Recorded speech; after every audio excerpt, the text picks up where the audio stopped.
Alright, it's finally time to talk about it. This is my luxury wish list for 2024. And if you guys stay tuned towards the end, we'll do a little bit of a mini haul. Now I know every creator on this platform and their mother has made this video if they're in the fashion space. However, I still want to talk about mine, especially since I alluded to it in my 2024 no purchases video. I had talked about how I wanted to consume a little bit more consciously in 2024 and how I wanted to use my wish list as a guide and a system of accountability to make sure that my purchases are well thought out, but also that they're pieces that will last within my wardrobe. I personally am extremely guilty of scratching the shopping itch with fast fashion. Not all of those purchases have been bad. Some of those pieces I've kept forever. However, I always end up not being able to get my hands on the pieces that I really am coveting because $50 here, $75 there, another $50 here, and at that point, I could have just invested in the piece that I wanted. So, I've got my list here on my phone. These are in no particular order. Let's go ahead and get into this list. And we're kicking this list off with my most coveted item, which is the Tiffany bone cuff in silver. Despite the fact that these have been around forever, I only discovered them about 3 years ago while reading a fashion magazine. I'm such a fan of the minimalist design with sinuous curves. It's streamlined, but also substantial. I went into a Tiffany boutique and I did try one on and I loved it. I felt like it was the perfect accessory for someone who doesn't tend to accessorize a lot, but wants something that makes an impact, is a statement piece, but also doesn't draw unnecessary attention. I think I'm really ready to make the investment. I've been weighing on this for 3 years now, and I added them to my wish list just as the reminder that this is probably the year you want to pull the plug.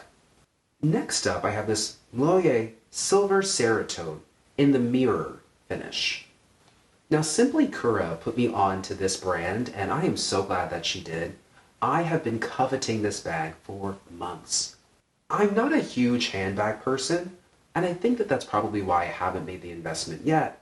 However, I've had this up on my phone for as long as I can remember, and I always go back and look at it and think, you should buy it. Well, I'm adding it onto this list, so now I can really say, all right, your next handbag purchase, this is what it should be. I love the geometric design and the unconventional shape, but I also love that it is a silver metallic. Metallics are my favorite neutrals, and silver is my preferred metal, despite the fact that I'm wearing gold today. I also like the price point. While I wouldn't call it inexpensive, it is not the price of a luxury handbag. And for me, the price of luxury handbags is always the biggest deterrent. And especially with the price increases that have been happening, I really feel that contemporary bag brands like this are really just the way for me to go. Last on this list of accessories, I'm calling this a collector piece. This is from the jewelry brand Yvmin, and I want the pearl half frames. I was influenced by Kim Taeyeon, the singer. She, in her INVU music video, was wearing them, and I loved the ethereal yet futuristic design. I did so much research, and thank goodness for Instagram, because I finally figured out what the brand was.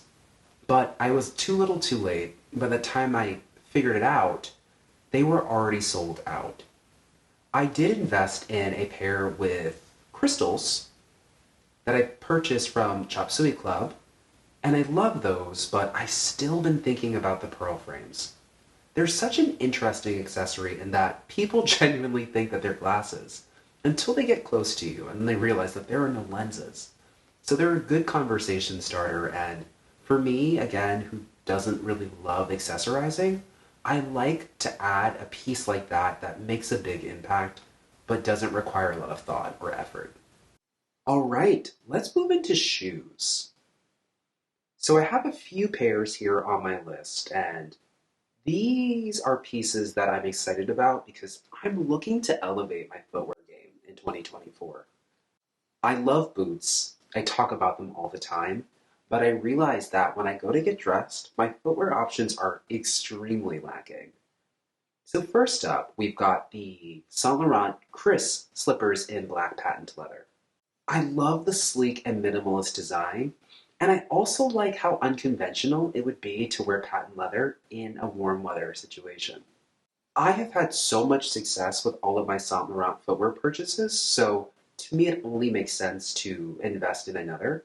But also, I've been obsessed with the runways, and I love the idea of taking this runway piece and rocking it in real life. And I think it would just make getting dressed in the spring, in the summer, a little bit easier when I've got a style that could be a little bit dressier, but doesn't feel too fussy or too hot, if you will. These at Kollektive Maggoty loafers are something that I'm really coveting in the off-white colorway. I've come to realize that most of my stylish footwear is in black or some kind of dark color. And I don't wear that much black when all things are said and done. That is something that I've come to realize about myself. So the black shoes are definitely a holdover from my past where I dressed in a lot of black, gray, and dark neutrals. However, I've embraced the lighter and brighter side of fashion.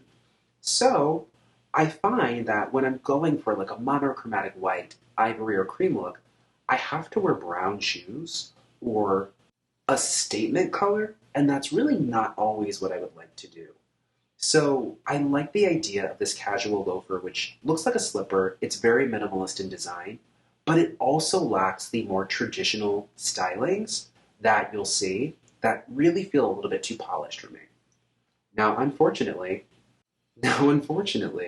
every time I go to check for these, they are sold out in my size. It is so frustrating, but I get it.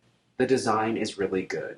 The price point is also decent, and I see that they often go on sale, so if I can ever get my hands on these will definitely be an addition to my wardrobe. Last up is the Simone Rocha Crisscross Trek Ballerina sneaker. I love these, and I love Simone Rocha, and I've been looking and trying to decide how and when I was going to invest in the brand, because I love, love, love it. However, I wanted to make sure that the piece I bought would be something that I would like and keep forever. Well, these shoes I felt like were the perfect investment for me. Yes, they're black, and I just complained about black footwear. However, I love the juxtaposition of the delicate straps with the chunky and somewhat futuristic sole. They're so interesting, but they're never available in my size. However, while sitting down to film this video and pulling them up online, I happened to see that they were available in my size, and I did go ahead and order them because I've been looking at these for months and could never get my hands on them. I think that they'll be a nice complement to my sneaker collection. I love my Jimmy Choo diamonds. I love the sole. I love the chunky design and the mixed materials, but they're white. So when I'm wearing a darker ensemble, I find that they're not the best option. I have my Golden Goose Superstars in the gold and black sequins. However, I find that they're best suited towards a skinnier or more straight leg silhouette. I wear a lot of flare and wide leg pants, and so they get lost and don't really complement that style. So I think that these will do the trick for me. All right, let's get into clothing. So first up, as far as apparel is concerned, I have the MM6 Slash jeans. Now, I know you can make the joke that this is part of the fashion influencer starter pack, and I get it, right? They definitely seem a little bit cliche. However, what draws me to them is the fact that despite how many people I've seen wear them, I like the way they look on absolutely everyone. And this is a wide variety of bodies. I've seen them on shorter, taller, curvy, straight-figured, squarish. Everybody looks nice. I think it's the high rise and that barrel leg and that crispness that really creates a nice shape and nice structure, I'm not sure, but if they look so good, I would have to imagine that they would look good on me too. Plus, they get brownie points for the fact that they are reminiscent of a pair of Monse jeans that I saw years ago that I tried to DIY unsuccessfully. There may be another pair of jeans that I might slide into this slot, but I did go through my denim. I did make some space. I do feel that if I invest in these, they're going to be something that I'll keep forever because barrel-like denim is just my signature now. I love that silhouette, and I think it's so flattering. This Nina Ricci Bow top had me in a chokehold. It is so beautiful. I absolutely love it. Is it practical? It is not. Not even a little bit. But I love the design. I love how opulent it is. And I love that this would be a perfect statement piece. I could see this as something to wear to a fashion week, which, not that I'll be in attendance anytime soon, but a boy can dream, can't he? Plus, I like the way it looks with wide leg pants. I like the way it looks with skinny pants. I definitely think that there are some good styling options. I personally was thinking about pairing it with a white button down, kind of like the one that I'm wearing today, but a little bit more fitted and a little bit more sleek. And I think that that would be a really nice play of masculine and feminine. I love it. It's so, so pretty. I think what I like particularly about this piece is that it truly transcends the fashion cycle. I know bows come in and out of style, but this is not something that, to me, reads as trendy, which makes me like it even more. I think it's so statement that it will be loved forever. The Point is such an it brand, and it is a well-deserved spot. It is so effortlessly cool. It's very, very chic, and they do color so well. I had the opportunity to try on a pair of their coated ice blue denim at the Kierna Zabet boutique, and I loved them. But I just wasn't in the market for that style at that time, and I'm low-key regretting it, but I've added them to my wish list because maybe I'll find them on the secondhand market. The color is so spectacular. I love that icy blue color. It looks great in the winter, but it also looks good in warm weather. That being said, I think I might replace them because Ganni has a pair of their Starry jeans, which are similar in shape. They're ice blue, and they're also coated. And I have them in two other colors, and I love them. So I think I could definitely get the same effect, and I could actually get my hands on them. So, though the Point denim would be my first pick, but if I can get my hands on the Ganni pair, that's great. This Y Project Illusion Strap tank top had me in a chokehold. I have tried so many times to get my hands on this. I love the design. It is so simple, but it's so effective. And as a person who complains about how their style is negatively impacted by the heat in the summer, this is the perfect solution. You have so much style and visual flair, but you don't have to worry about trying to layer to get that impact. I love it, but apparently everybody else does because it has been sold out. I hope they bring it back because it's a style that I think is a good one, and I hope that we continue to see it for years to come. I think if I were to invest in it, I think I would invest in both black and white. Because again, I love those good go-to easy pieces for warm weather styling. But I would even wear it in the cold. Throw a jacket on over it, layer a shirt underneath of it, extend the life cycle. It's just chef's kiss. Y Project really never misses.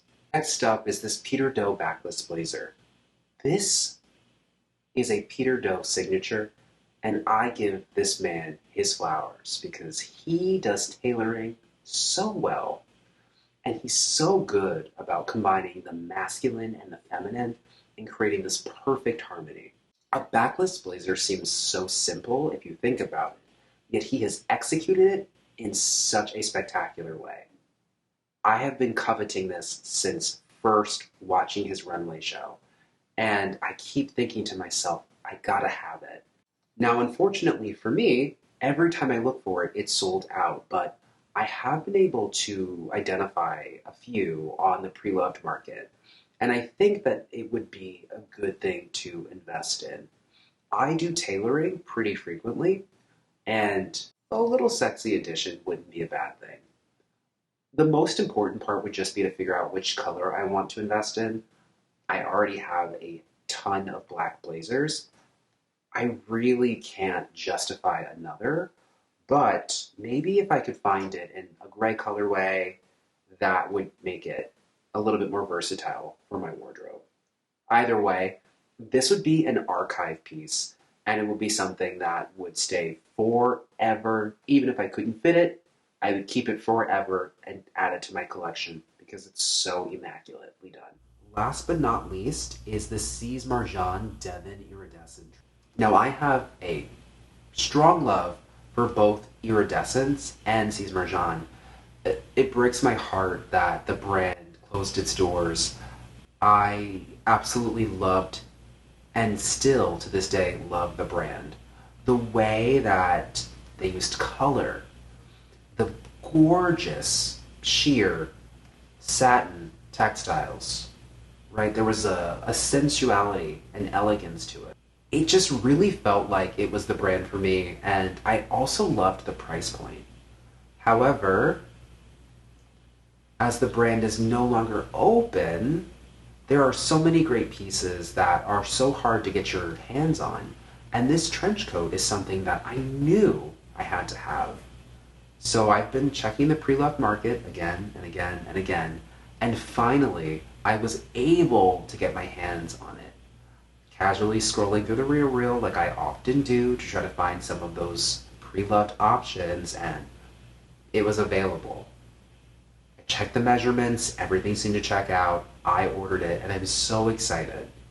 The thing about it is that even if I end up not being able to fit it, it's a piece that still brings me joy, and it's a piece I would love to add to my collection. Clothing is functional and practical, but there is a part of it that is artistic. And I do treat my pieces, especially the special ones, like art. So, love it, I love it, and I'm so excited about it. Well guys, that brings us to the end of this video.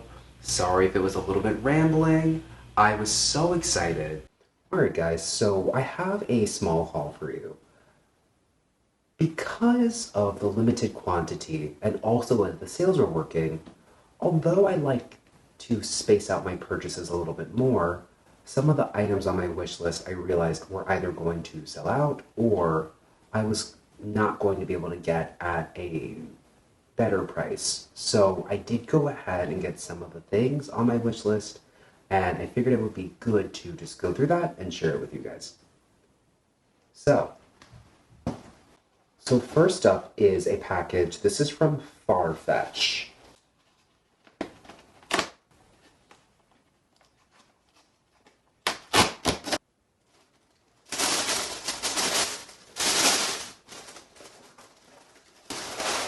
Oh my god, these are so beautiful.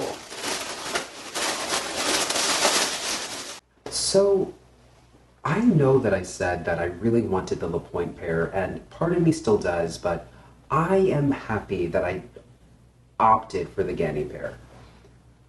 These were on Farfetch, and I came across them, and they were such a good price. They were under $300, and having two pairs of these already, I know that I'm going to love them. The barrel leg, the high rise, the tapered ankle, and that structure, it's unparalleled. It's not to say that I wouldn't love the La Pointe. I do love the wide leg, slouchy, full length silhouette, but knowing that these were readily available in my size, and again, they were about $240, I love Ganni's denim, so it just made sense. Maybe later on, if I can find the La Pointe for a good price, I'll invest, but I am super happy, and these are gorgeous. They're just as pretty on camera as they are in person, and what I love is that this coating will slightly wear and fade, and I like that these will grow and change with me over time. This package is from Net-a-Porter. Now, I had mentioned that I was maybe in the market for the MM6 Slash jeans in the blue colorway, and I was looking at them, but then I saw this pair, and even though the shape is completely different, I feel that because I own the Starry Gunny jeans, those are very similar in shape, that I wanted to make my denim investment something a little bit different. This is a pair of ultra wide leg high-rise jeans from Nina Ricci.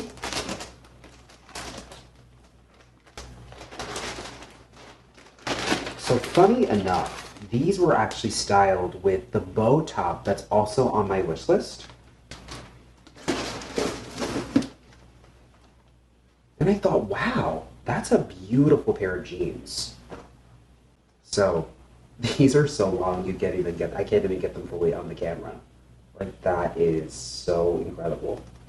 But these are a bleached out contrast stitching. They've got a hammered brass button, which I actually think is a really nice detail. Now, like I said, they're not the same shape as the MM6, and they're much lighter in their color, but I actually don't have a really wide leg pair of jeans. And I thought that this would be a better addition than another barrel leg pair. Even though the MM6 jeans I find to be extremely flattering on everyone that wears them, it just didn't make sense to replicate what I already had in my wardrobe. So, wanted to make sure that I was rounding things out, not creating any duplicates, and so this is a good investment for me. Now, they're super long. I'm thinking that these are, what, like a 34-inch inseam, possibly? They're like... So they're hitting the floor here, and they're at my rib cage. But that's okay. I'll wear them with a cool platform, and we will be golden. All right, let's keep going. Okay, so the next package is also from Net-a-Porter. I ordered this before the Nina Ricci jeans, but this is something that I'm so glad I was able to get my hands on. I went through hell and high water to get this. Every time I bought it, they canceled my order. I tried to get it from H. Lorenzo. I then attempted to get it from my Teresa, and as soon as I went to check out, it was sold out. And so I went to Net-a-Porter, and I'm actually glad I did because I ended up getting it for the best price from Net-a-Porter. So let's open this up and let's see what it is.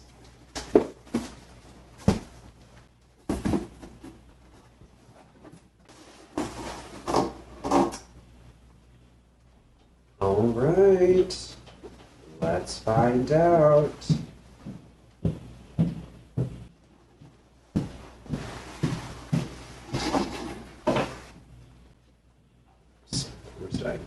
So this is the Nina Ricci bow blouse. I am absolutely enamored with this. Again, not the most practical piece, but it's so pretty. I just felt like I had to have it. Now, again, I had mentioned that I ended up getting it from Net-a-Porter. I had to get this in a size 36. I believe that translates to a US size 4. I typically wear about a 4 to 6 in women's tops. So I'm definitely keeping my fingers crossed that it will fit. I was hoping to get a 38 just to be safe, but the measurements looked appropriate, so hopefully this will work out. I'm really looking to style this with a white button-down shirt, wide leg jeans, and I think it'll just be a really interesting statement look, but happy to have this. It's really a one-of-a-kind piece, and there are like none left. People bought them up. I know Monroe still has it. Another woman that I follow on Instagram has it, and it looks great on everyone. Alright guys, that brings us to the end of this video. Apologies if I rambled a little bit too much. I just get super excited when I talk about fashion, and I was really excited to share this wish list with you. It's my first time creating a formal wish list like I have, and so it just was fun to go through and share all of the pieces. But what I'm curious about, what are the pieces on your wish list for 2024? What are those key pieces that you're coveting, that you're thinking about investing in this year? Please leave a comment down below letting me know. As always, guys, don't forget to like, subscribe, share with a loved one, and I'll catch you guys in the next one. Bye.